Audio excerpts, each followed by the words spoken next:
I just found it particularly rewarding, not just interacting with the homeowners and the people that had suffered some kind of loss, but just working with these random groups of volunteers that were literally from every walk of life. I mean, from fairly young kids to senior citizens and, people that were, community college students and dentists and lawyers and rabbis and people from different agencies of all different religions and backgrounds, and having them all come together with this common goal. People that if they were talking on Facebook would probably have all kinds of differences, that in person we just had this unity. Everybody was working towards the same goal, and it was just a neat experience and a lot more rewarding than, back when I had my janitorial business, and going home at the end of the day knowing that I made somebody's floor shine just wasn't anywhere near as rewarding as going home at the end of the day knowing that I, helped somebody that didn't know which way to turn, and at least now kind of had some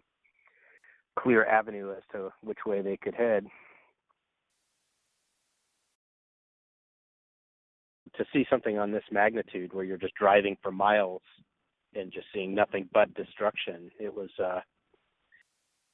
something I had never seen before, and it was pretty remarkable, and just something you just don't ever forget. Just to see house after house, just a bunch of splinters, nothing that resembled a structure for miles, and obviously there wasn't much we could do with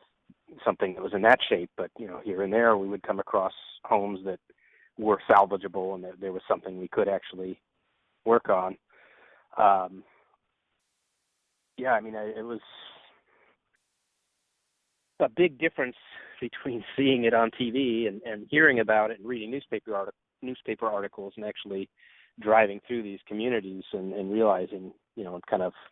personalizing it and thinking about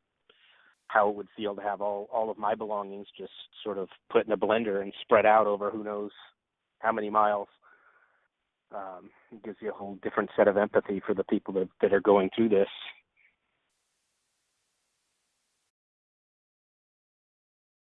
That was in the lower Ninth Ward, and it was an area where the water level had stayed up for a long time. When the water came in, the storm surge came in and just flooded the areas with, 8 or 10 or 12 feet of water. They had to move up to their attics, and as the water rose, a lot of them had to cut holes in the attic or in the roof from the attic in order to get it out. And that's what these people had done. They'd cut a hole in the roof, and the water didn't quite reach the attic level, so they had cans of food and carpets and bedding and clothing and literally pots to take care of washing and toileting needs. And they lived in that attic for 5 days while they were waiting for the water to go down.